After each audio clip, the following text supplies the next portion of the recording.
Bon, dis-moi Didier, une petite heure matinale, une invitation au café assez particulière. Je pense que quand on assiste à un lever de soleil à La Réunion, on assiste à la renaissance et à sa propre renaissance. Donc on ne peut que se laisser bercer. J'aimerais juste qu'on précise un petit peu, puisque là on est sur les hauts de Mafat. Mafat est un cirque qui n'est pas du tout routier. Tout à fait. Alors le Piton des Neiges est un peu le cœur du trèfle à 4 feuilles. Donc le cirque de Sillaos qui est un peu le plus sec, qui est orienté sud. Le cirque de Salazie qui est le plus arrosé, qui est le plus vert. L'ancien cirque des Marsuans qui lui a été comblé par la dernière coulée de lave. Et puis là on a le cirque de Mafat. Et le cirque de Mafat, ce qui est magique, c'est de voir qu'il y a des gens qui y habitent dans des ilettes et qu'il n'y aura jamais de route. Alors il n'y aura jamais de route parce que maintenant on est dans le cœur du parc, on est inscrit au patrimoine mondial de l'UNESCO. Aujourd'hui ces gens ils y vivent bien, tout simplement pourquoi? Parce que c'est une terre de randonnée et on a une symbiose entre modernité et authenticité, tradition. Et je pense que c'est bien de savoir que la tradition, ça peut se préserver tout en avançant dans la modernité. Et le sport outdoor à La Réunion, c'est avant tout les Réunionnais ou c'est un tourisme extérieur qui... Le sport outdoor, c'est à la fois les Réunionnais, surtout avec l'avènement du Grand Raid, mais c'est de plus en plus un arrivage international. La Réunion, c'est une terre d'accueil. C'est une terre de course de montagne, c'est une terre internationale. Un trailer débutant, un trailer d'un niveau moyen, est-ce qu'il a la possibilité de pouvoir évoluer, de s'entraîner dans ce décor? Complètement, parce qu'on a des profils tellement variés. Le métissage, il est aussi au niveau du paysage. Donc on peut trouver du extrêmement dur, mais de l'abordable. Du coup, pour un trailer, l'avantage, c'est justement d'avoir cette palette de profils qui permet d'assurer une progression.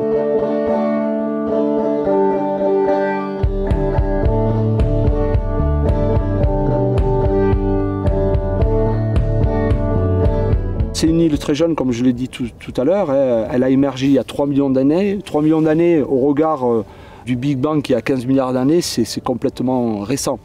Après, cette île, quand on la regarde, c'est des pitons, c'est des remparts, c'est des cirques. Et ça, c'est dû complètement à sa géologie. C'est un millefeuille de couches de lave qui sont très friables. Et du coup, avec en plus l'eau, puisqu'on a quand même des pluviométries qui peuvent aller jusqu'à 20 mètres d'eau sur les grandes pentes du volcan, eh bien, on a un profil qui va se dessiner, qui va se défaire, se reconstruire tout le temps. Il faut savoir que La Réunion, si au départ, elle a été conquise autour, au battant des lames, il faut savoir que les premiers pionniers des Hauts, ça a été les esclaves marrons, ceux qui fuyaient l'esclavage. Et c'était eux vraiment les découvreurs. Et quand on voit dans quelles conditions ils sont allés là-haut, on comprend que nous, quand on est sur le terrain, on a quand même des sentiers. On peut se dire que nous, ce que l'on fait, c'est largement plus facile que quand eux, ils y étaient au départ. Bien sûr.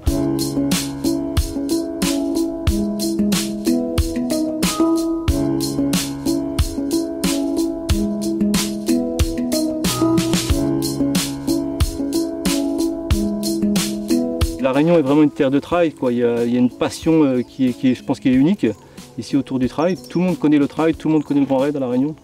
Tous les Réunionnais le vivent pleinement, cet événement. Et c'est un peu notre coupe du monde ici, quoi. Tout le monde est passionné de ça, de montagne et du Grand Raid. Je pense que pour tout trailer qui débute, la Diagonale des Fous est un peu en ligne de mire, quoi. C'est un mythe, quoi, en fait, cette course, qu'elle existe depuis très longtemps. C'est un des premiers ultra-trails en montagne.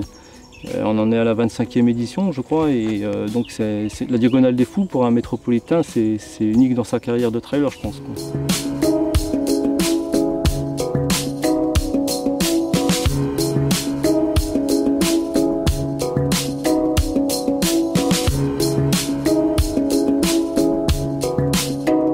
On a une station trail dans le cirque de Salazie qui vient d'ouvrir et qui a 10 parcours.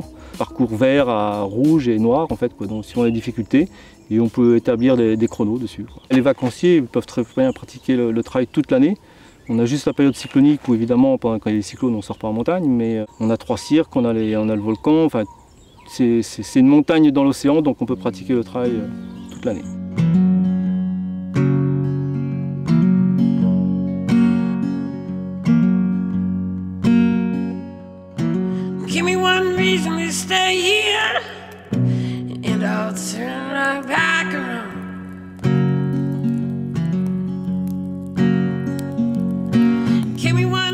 Alors Jean-Yves, dis-moi, on était en compagnie de Didier ce matin sur le hauteur de Mafat.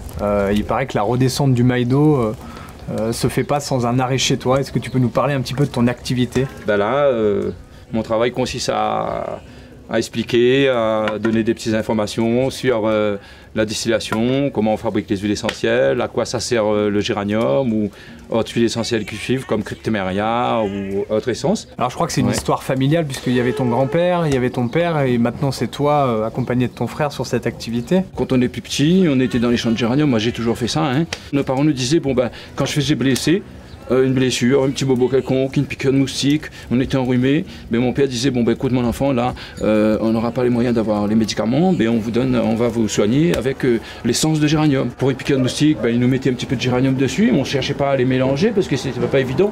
On n'avait pas les moyens qu'il fallait pour pouvoir la diluer, on les mettait purs. On avait les maux de ventre par exemple, on se sentait un petit peu fatigué, on était enrhumé, on y mettait du géranium avec un petit sucre. Quand on avait du sucre, autrement il mettait dans un petit peu d'eau, ben, il paraît-il qu'il bouchait les narines pour pouvoir le faire boire cette huile essentielle là.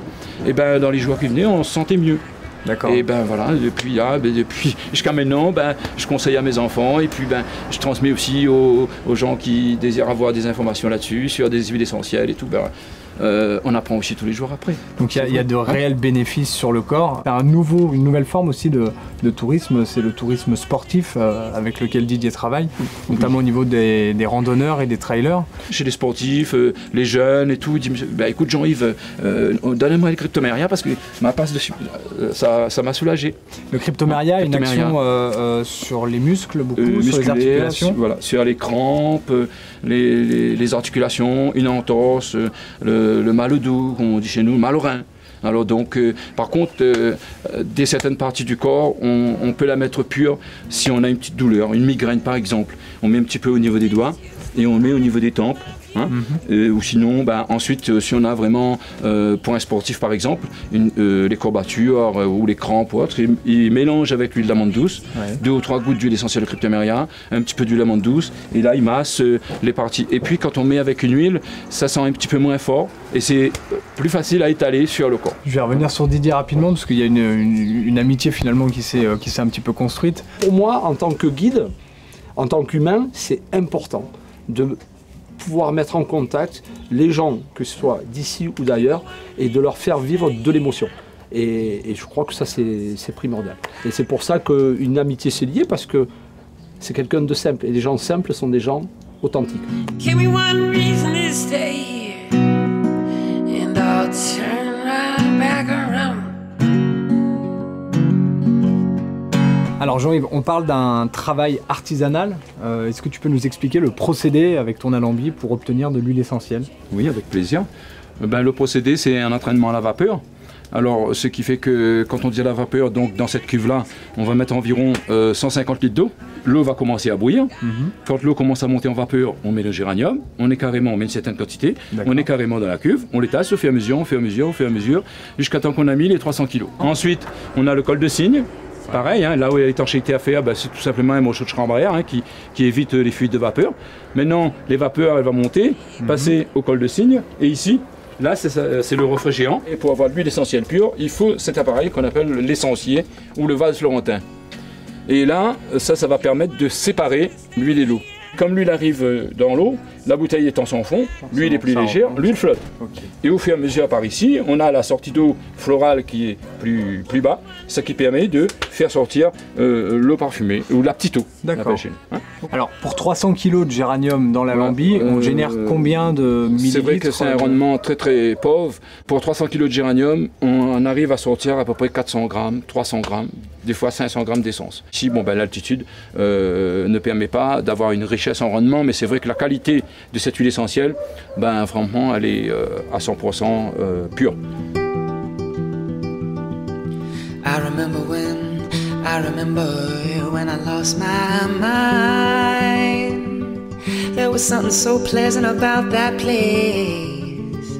Oceans have an echo in so much space. Johnny, on est ici dans un écrin de verdure, mais c'est avant tout là où tu habites. c'est une ferme, tu es agriculteur Voilà. et qui fait office de refuge depuis peu pour accueillir les gens et leur faire profiter un peu des bons produits. Voilà. Ici, tout est naturel.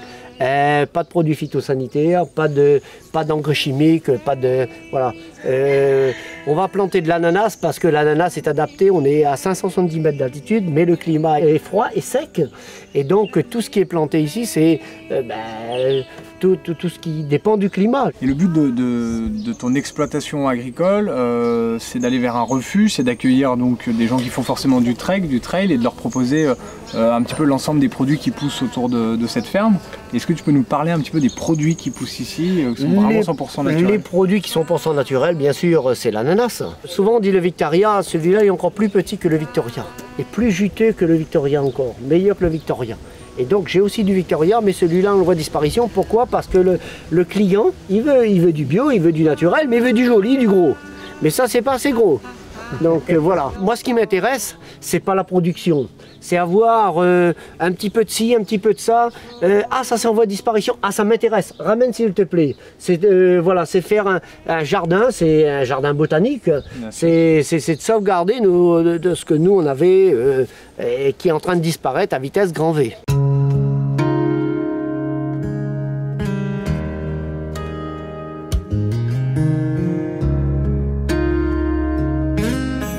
Tu fais vraiment que de la récup. Que de la récup. Et ça s'inscrit un peu dans la nature dans laquelle tu vis. Quoi. Donc, Voilà. vraiment... Et demain c'est biodégradable. C'est moi je m'en vais, la nature reprend ses droits. Tout à fait. Il n'y a pas de béton. Il n'y a pas de. Tu vis pas du tout contre la nature. Tu vis avec. Je vis avec. Ouais. Quand elle donne et quand elle reprend, je l'accepte aussi.